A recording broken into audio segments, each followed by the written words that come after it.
About 66 million years ago, at the end of the Cretaceous period, the planet lost its dinosaurs.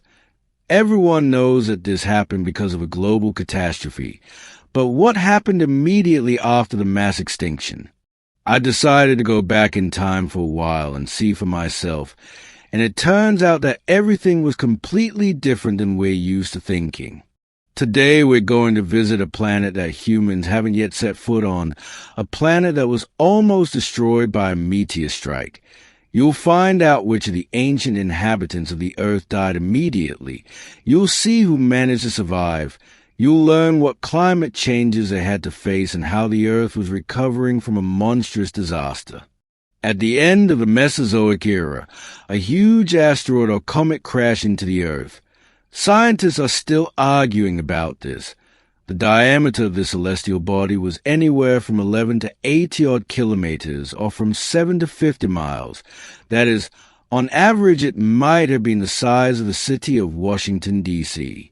When one edge of the asteroid had already hit the ground, the other end was still higher than the flight zone of the Boeing 747. Such a collision couldn't pass without a trace. The asteroid left behind a giant crater.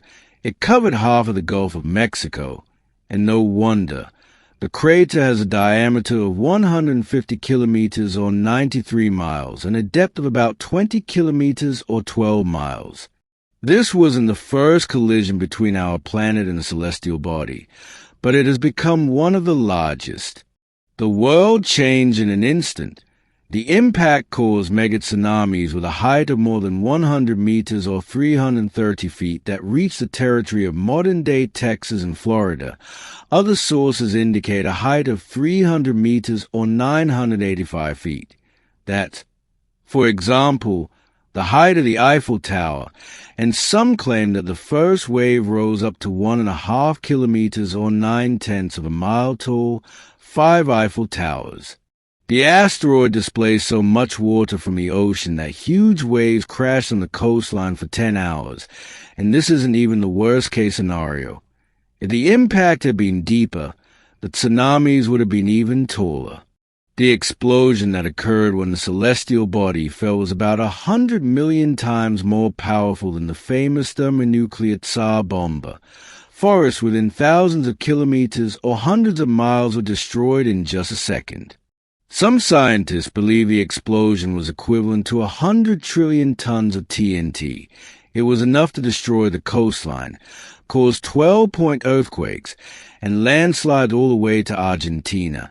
And these in turn caused new tsunamis, a real chain of horror impossible to survive if you found yourself in its path. But this was only the beginning of the disaster. The energy with which the asteroid crashed into the Earth was enough to set fire to the landscape within a radius of 1,500 kilometers or 930 miles. Even huge dinosaurs like Diplodocus died. Those that weren't hit by the explosion or fire were dragged away by the retreating wave. Tiny particles of rock and other fragments were thrown high into the atmosphere. Later, geologists have found these fragments all over the world because, after being blown into the air, about 40 minutes later the particles began to fall rapidly. They were like drops of hot glass. Their kinetic energy was equivalent to 20 million megatons of TNT, and all of it was converted into heat. Each falling particle turned into an incandescent lamp. Together they quickly warmed up the atmosphere, and the Earth became a real hell. The vast majority of dinosaurs and many other terrestrial organisms were in the affected area. After avoiding a tsunami or earthquake, they likely died after a few hours from intense heat. The planet, previously covered with forests, almost instantly caught fire. About 75% of living things were destroyed, including any mammal weighing more than 25 kilograms or 55 pounds. Acid rain oxidized the oceans. Half of the plant species also died immediately or within a few hours. Soot from the fires combined with dust from the impact blocked the sun's rays. The Earth was deprived of sunlight for about a year. This greatly affected the climate. In the end, Some of the plants that managed to survive the impact also died after these large herbivores miraculously survived, then carnivores. Water ecosystems were also destroyed, but not completely.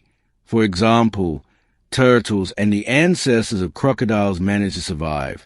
Some researchers call the environment of that time Luna. Desolate and barren as it was almost impossible to survive in such conditions. Yet, life on our planet didn't stop. As I said, all of the big animals died. Those who remained began to repopulate the land. The foraminifera were the first to recover. These are single-celled organisms that appear in the crater a few years after the impact. Then the ferns awoke. In just a millennium, they were able to expand and occupy almost all the space that was left. But large mammals faced different conditions. There wasn't enough food.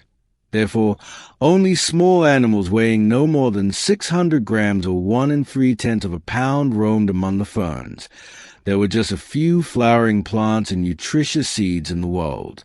But after 100,000 years, mammals returned to the size of a raccoon. The ferns were replaced by palm forests. There was more food. The world was gradually returning to normal. 200,000 years later, the so-called palm period was replaced by the period of pecan. Pie, of course, no pies were prepared then, but there were nut-like plants. This means that there was much more nutritious food. Mammals took advantage of this. The diversity of species increased by about 3 times. The largest individuals reached 25 kilograms or 55 pounds. This is a weight of a fairly large beaver or gazelle. It seems that mammals evolved along with plants. Finally, about 700,000 years later, there were beans, and this is much more important than it seems at first glance. Beans worked as protein bars for ancient mammals. They further increased the size of the animals and at the same time the diversity of species. At this stage, the future rulers of the planet weighed more than 50 kilograms or 110 pounds. This is about the weight of a large modern cheetah. The ancient mammals were 100 times heavier than their ancestors who lived among the ferns, and less than 1 million years had passed. Yes, for a human or any other creature, that's a very long time. But for evolution, it's nothing. The oceans recovered much more slowly. Scientists estimate that it took them about 3 million years. Only then did the flow of organic material return to normal. New species took over the vacant ecological niches. Paleontologists consider birds to be one of the few surviving dinosaurs. Their non-avian relatives died out, but a small portion of lizards still adapted. Most likely, their ability to dive, swim, or seek shelter in water in swamps helped them. Many bird species can build nests on the ground. All of this helped their ancestors cope with the horror that was happening around them.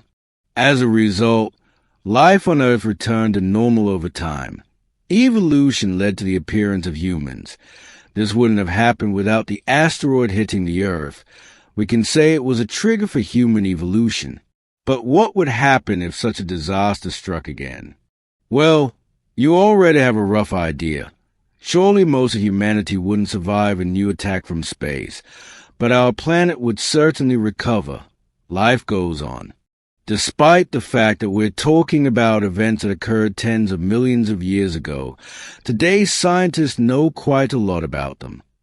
This was made possible by fossils as well as various samples of earth and stones. For example, from the bones of ancient mammals and lizards, scientists have learned when the age of dinosaurs ended.